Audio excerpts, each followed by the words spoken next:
Yo, what's happening? Patrick here, back with part 4 of this video series on the Project Ikigai Starter's Guide.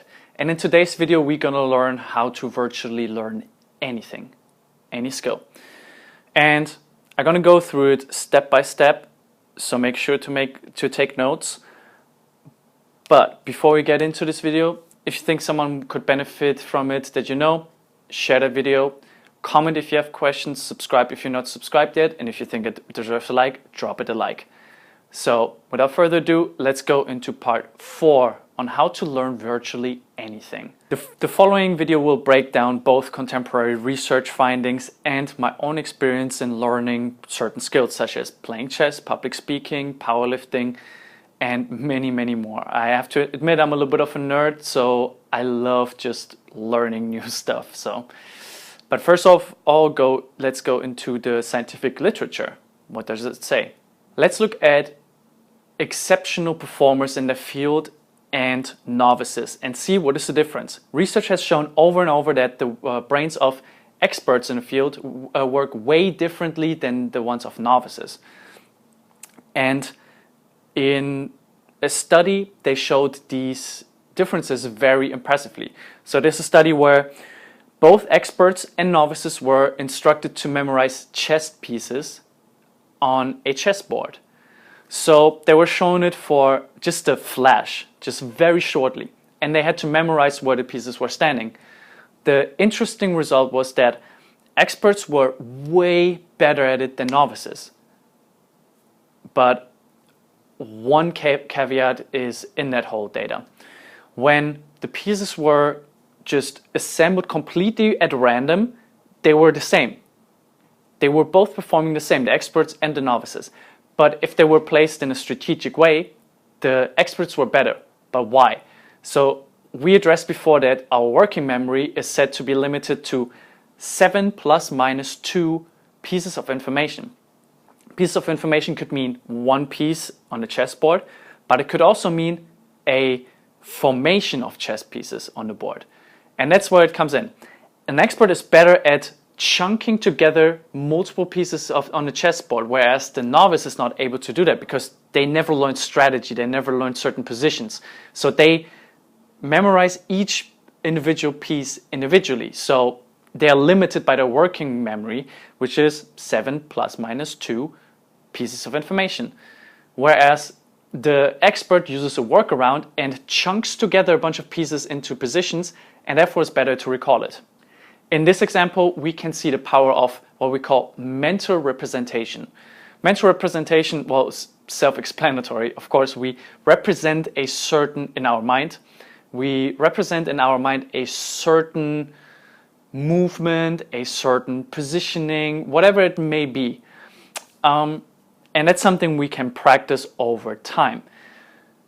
One research that shows it even more impressively, and I still can't believe that that's the fact, but this is a research that has been done years and years ago, so I don't know how accurate it is. But there was this research where it was about throwing free throws. And there were 3 groups. One group that was instructed by a coach, one group that practiced by themselves, and one group that didn't practice physically at all. They just practiced in their mind. So mentally, they imagined how they would walk up to the basketball court and would start throwing the free throws and would make it. They would just visualize it. It would just solely be mental representation. And at first, it was not very impressive because, well, the first group with instruction was better than the second group who practiced and the third group that practiced in their mind. But here is where it gets very interesting. They found out upon looking further that the group who practiced mentally just made as much progress as the group who practiced in real life. How crazy is that? So they didn't even touch a single basketball, but still they had the same effect as someone who practiced shooting free throws in real life. That goes to show how powerful mental representation is. Why was the first group better? They had someone who instructed them. They had an instructor. They had a coach. Someone can give them feedback so they can improve. And that's the second thing we're going to talk about. Having a good coach. before we crack into how to find a good coach and why coaching is so important and good feedback is so important, let's go through what deliberate practice is, because I think that's the really core of what you want to learn here. As we acquire a new skill, we go through different stages, and there are 4 stages. The first one is unconscious incompetence. That means we suck at something and we don't even know how much we suck. We don't know what we are not good at. So that's the first one. The second stage is conscious incompetence. As soon as we start picking up a skill, we learn that we are really bad at certain things and we have to get better. But at least we realize it. We know what we have to improve upon. That's the first step where mostly the journey should start. We figure out where our weakness is, what we have to improve upon. That's where a coach also is very important. But then we go to the third step, which is conscious competence. So we learned a lot of stuff, we get better at it, our brain makes adjustments, our body makes adjustments, and we know how to get better. But also we have to do everything consciously. We have to, let's say, use up a lot of energy, a lot of willpower, a lot of mental capacity to do that. Which already, it's a great point. Most people are there if they practice for a couple of months, maybe a year. But the highest level is the one we want to reach, and that's stage 4. In stage 4, we reach unconscious competence. So in that level is, remember how we talked about the zone of genius before? That's where it's at. That's where we get so good at something that it just flows through us, where we become the thing we're doing. So this is the level someone like Mozart was in, someone like Michael Jordan was in, someone like Elvis Presley was in, Jimi Hendrix was in. They just were so good that it was flowing through them without any effort. In this phase, things become automatic. They are almost at your fingertips. And also this is something we call it unconscious competence, but also this is something we could call mastery. And this is the ultimate goal of it. That's what you want to reach. Now, you might ask yourself, how can I reach this? And this is something I'm going to address now. Deliberate practice has its home, its place in conscious competence. So let me explain.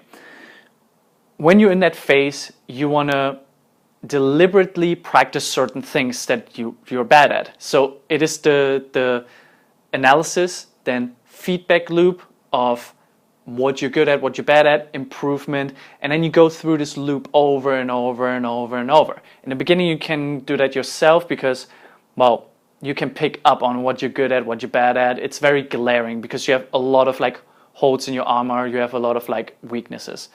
At one point you're going to need a coach that helps you, give you directed feedback on what to improve upon and how to break that ceiling, that plateau that you're hitting. So you should try to find a coach that helps you make these directed adaptations to break through that ceiling and to cut your learning curve. But where do we find a good coach or a mentor? I would say the best bet you can take is, of course, look for people that already have a name for themselves, but also people that have credentials in other ways, and start doing like a free consultation with them. Maybe they have like a intro kind of talk with you, and then you can talk it out with them. Some people actually do it for free, just like me. I do it right now for free. I do coachings for no money in return because I need the practice, I need the experience with it. So that's a good start, I would say. Also, if you want to find out how to find a mentor, I actually made a video about that, which you can check out here. I'm going to link it also in the description. But if you want to know more, just check out that video. It will explain all of it.